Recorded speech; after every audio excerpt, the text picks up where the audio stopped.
Schumacher institute के महामंत्री ने दी दीपावली की शुभकामनाएं। पर्यावरण संरक्षण और सौहार्द का दिया संदेश। Schumacher institute of appropriate technology and rural development के महामंत्री डॉक्टर मोहम्मद फिरोज उल होदा ने देशवासियों और प्रदेशवासियों को दीपावली की हार्दिक शुभकामनाएं देते हुए कहा कि यह त्यौहार अंधकार पर प्रकाश, असत्य पर सत्य और नफरत पर प्रेम की जीत का प्रतीक है। उन्होंने कहा कि लखनऊ गंगा जमुनी तहजीब का शहर है, जहां हिंदू मुस्लिम भाईचारे के साथ हर त्योहार मनाते हैं। दीपावली का पर्व आपसी सौहार्द, प्रेम और एकता का संदेश देता है। डॉक्टर होदा ने कहा, लखनऊ की मिट्टी में मोहब्बत और भाईचारा बसा है। यही हमारी पहचान है और यही हमारी असली ताकत है। उन्होंने लोगों से अपील की, इस दीपावली पर कम आवाज वाले ग्रीन पटाखों का उपयोग करें और बच्चों बुजुर्गों की सुरक्षा का ध्यान रखें। उन्होंने कहा, बढ़ते प्रदूषण से न केवल पर्यावरण बल्कि मानव स्वास्थ्य भी प्रभावित होता है। कोरोना काल में हमने ऑक्सीजन की कमी का दर्द देखा है, इसलिए अब हमें प्रदूषण घटाने और स्वच्छ हवा बनाए रखने की दिशा में कदम उठाने होंगे, डॉक्टर होदा ने कहा। साथ ही लोगों से यह अनुरोध भी किया, दीपावली पर गरीबों, असहायों और जरूरतमंदों की मदद कर इस पर्व को और अधिक अर्थपूर्ण बनाएं। दीप जलाने के साथ किसी के चेहरे पर मुस्कान लाना ही सच्चे अर्थों में दीपावली का उद्देश्य होना चाहिए। डॉक्टर मोहम्मद फिरोज उल होदा ने अंत में कहा, आइए हम सब मिलकर ऐसी दीपावली मनाएं जो केवल घरों को नहीं बल्कि दिलों को भी रोशन करे। पूजा जी, किस प्रकार देशवासियों को दीपावली की शुभकामनाएं देंगे? शुभकामनाओं का तो दिन ही है, हर त्योहार में शुभकामनाएं दी जाती हैं। दिवाली तो ऐसा पर्व है कि ये तो शुभकामना ही शुभकामनाएं हैं।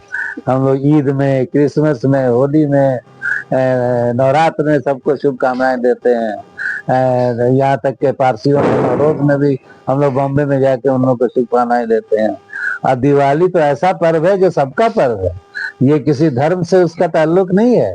ईद भी किसी एक धर्म का त्योहार नहीं है, क्रिसमस भी एक किसी धर्म का त्योहार नहीं है, नवरोज भी पारसियों का धर्म का त्योहार नहीं है, सारा भारत मिलके मनाता है।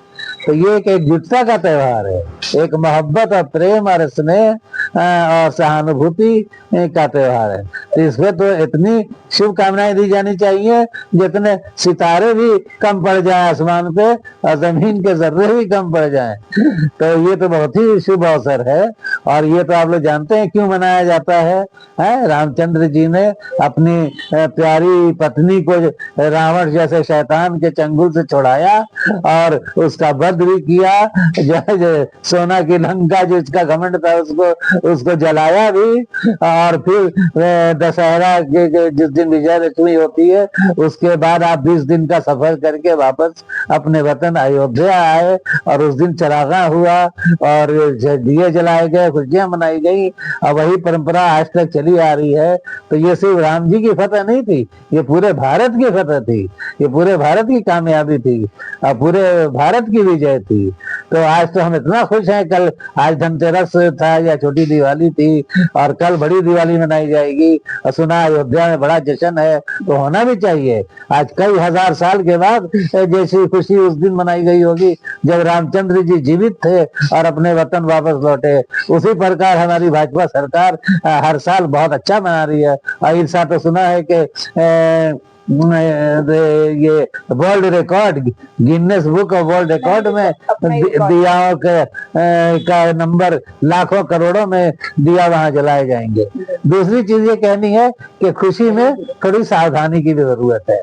जैसे होली में हम लोग रंग के लिए लोगों को चेतावनी देते हैं कि भाई किसी के बैलून न फेंको, किसी के चेहरे पे न फेंको, किसी के आंख में न लग जाए, किसी को नागवार न गुजरे, किसी को कोई आहत न पहुंचे। उसी प्रकार मैं ये चाहूंगा, जैसा कि सुप्रीम कोर्ट ने भी बड़ा अच्छा आदेश दिया है कि ग्रीन पटाखे बजाइए जो कि सेफ है, और लाल रंग, पीला और वो फुलझड़ी और क्या कहते हैं चरखी, ये सब जो है हो सकता है कि किसी के आंख में जाकर के पड़ जाए उसकी चिंगारी, या किसी के चेहरे पे पड़ जाए, किसी के हाथ में लग जाए तो दुर्घटना हो सकती है। किसी की आंख जा सकती है, किसी का चेहरा झुलस सकता है, किसी के हाथ में तकलीफ हो सकती है, किसी का कपड़ा जल सकता है। तो ये चीजों का सावधानी करना चाहिए। ग्रीन पटाखे जरूर खुशियां मनाइए। और बच्चों को खास करके हम लोग ये संदेश देना चाहेंगे कि अगर वो अपने पटाखे जला रहे हैं और खुशियां मना रहे हैं तो अपने वालिदैन अपने पेरेंट्स के साथ मनाएं। और हो सके तो जीरो पावर का चश्मा भी पहन ले, ताकि अगर कुछ उड़े भी तो चश्मे उसको सेव कर ले आंख को। आंख बड़ी नाजुक चीज होती है, उस पर कोई। तो ये छोटा सा संदेश है। अब इसको जैसे आप लोग पेश करना चाहे हमारी तरफ से। मैं डॉक्टर फिरोज मोहम्मद अलहुदा हूँ, आप लोग जानते हैं। वह यूट्यूब पे आप लोग मेरा वीडियो इंटरव्यू डालते भी रहते हैं। तो बहुत खुश मैं भी हूँ और बहुत खुश आप लोग हुए। कल आप लोग आइएगा, हमारे साथ मिठाई खाइएगा और हमारे लिए भी मिठाई लेके आइएगा।